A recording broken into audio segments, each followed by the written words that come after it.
The design of these John Deere skid steers and compact track loaders reflect a lot of consideration for safety.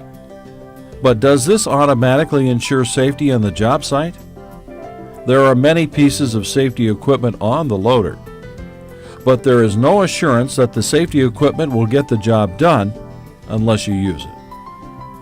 When starting out, ensure the brake is on and the area is clear of all bystanders and obstacles. Here's our friend Larry. He's always looking for shortcuts. Hey, stop! Starting or operating the controls from outside the operator's station is an unsafe practice. It could result in injury or death. Always sit in the operator's seat with the seatbelt attached and lap bar lowered fully to operate the machine. Check all controls, gauges, instruments, and warning lights. Maintenance of your machine might be necessary before you begin operating. Once the engine is started and the engine throttle is set, release the park brake. Note that when the park brake is released, the machine is fully operational. All steering and hydraulic controls are now activated. Get familiar with the operation of the machine and its controls. Run the unit at a reduced speed until you understand and can control the operation of the machine. Moving these steering controls smoothly is the most productive and safest way to operate. Sudden movements should be avoided. I hope our friend Larry figures that out sooner than later.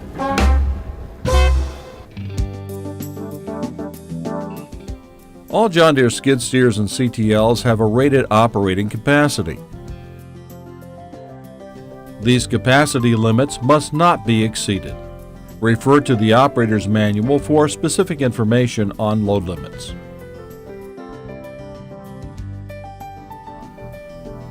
John Deere provides numerous Worksite Pro attachments in a variety of sizes for use with different materials and applications. Be sure to use the correct size attachment for your machine and job.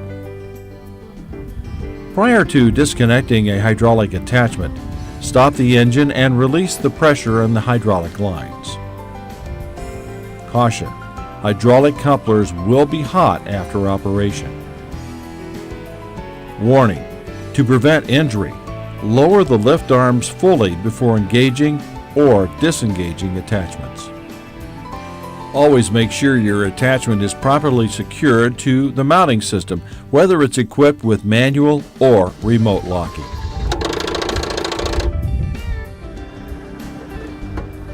Safe handling of loads requires care and good judgment. Here are a few basic guidelines. Remember, enter the material pile slowly. The machine has more power with only minimum movement of the controls. Always carry the load as low as possible for the best stability and visibility. Here's our friend Larry. Let's see how he does it. Ramming the bucket into the material pile is not very productive. And working with the bucket in the air creates instability. It's even worse when working on an incline. Larry is keeping his hands on the controls, but what about the foot? Keep your feet on the foot pedals or foot rests at all times. Never stand, lean, or reach out the front when the engine is running. Actions like these could cause an activation of a steering or hydraulic control. Unlike Larry, avoid rough terrain if possible and be careful on slopes. Avoid traveling across steep slopes. For best stability, keep the heavy end of the skid steer or CTL uphill. With no load, the rear is heavier. Refer to the operator's manual for specific instructions. Anytime there's a significant amount of track off the ground, go slowly to minimize the impact after the breakover point is reached. When operating a compact track loader, Cross over obstructions at an angle. Ease up to the breakover point, balance slowly on the obstruction, and ease down to minimize the impact. On gradual slopes, work parallel to the slope. The dirt will fall off to the lower side of the slope in a windrow. This will help hold the compact track loader from sliding down.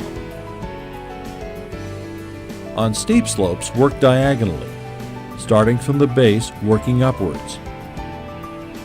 Another point about slope work is that the hydrostatic transmission for each track provides for constant power when turning, so steering on a slope is the same as steering on flatter ground. Another point is that the dynamic braking characteristics of the hydrostatic transmission prevent freewheeling of the unit on a slope. Slow down as you approach a dump site. Raise the load slowly, keeping your load level to prevent spilling over the back of the bucket.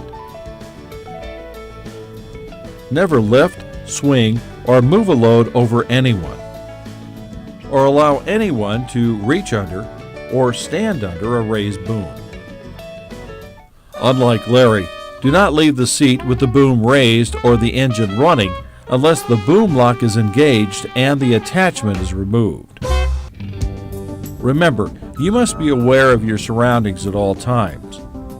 Be especially aware of the presence of other persons. Look in all directions before moving.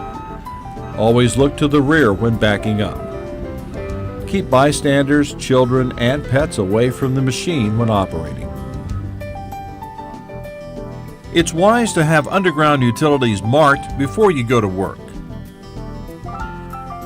Be aware of potential worksite hazards such as overhead power lines and underground power and gas lines.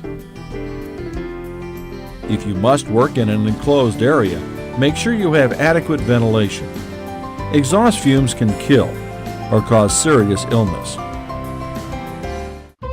It looks like our friend Larry has been relegated to walking. Never carry riders on the unit or on any attachment. It is not a lift platform. Also, do not let children or an untrained person operate the machine. When shutting down, part the machine on a level surface.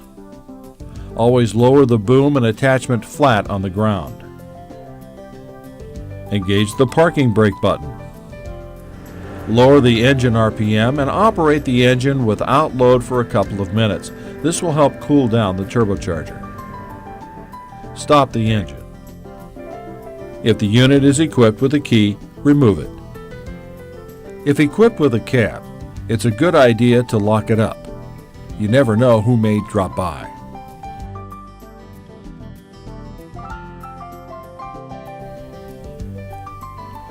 When you're hauling the unit, use a heavy-duty trailer. It should be parked on firm, level ground. The bed should be clean of debris. Use chalk blocks against the trailer wheels to help prevent the trailer from moving.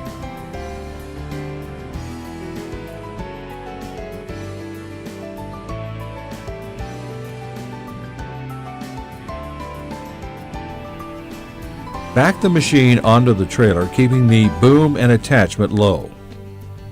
The center line of the machine should be over the center line of the trailer.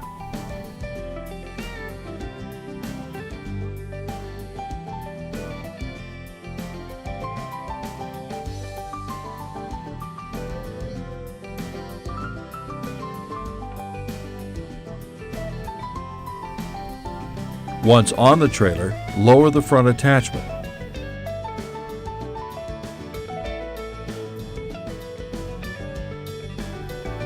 Set the park brake. After cool down, stop the engine, release the hydraulic pressure, and remove the ignition key if equipped. Again, it's a good idea to lock up the unit. Use heavy-duty straps or chains to fasten the machine to the trailer. Never put chains across the lift arm or attachment cylinders. Damage to the cylinders may occur. Use both rear tie-downs to properly secure the back of the machine. Also, use the front tie-downs to secure the front of the machine. Becoming a proficient operator requires knowledge, skill, and good judgment. Make sure you are that operator. Viewing this presentation is just one of the ways to work toward those goals. Again, the operator's manual is still the best source for more information. It's impossible to cover every situation you could encounter on the worksite. However, by following good safety practices and using good judgment, you will protect yourself and those around you. Doing your job well and doing it safely is the mark of a worksite professional.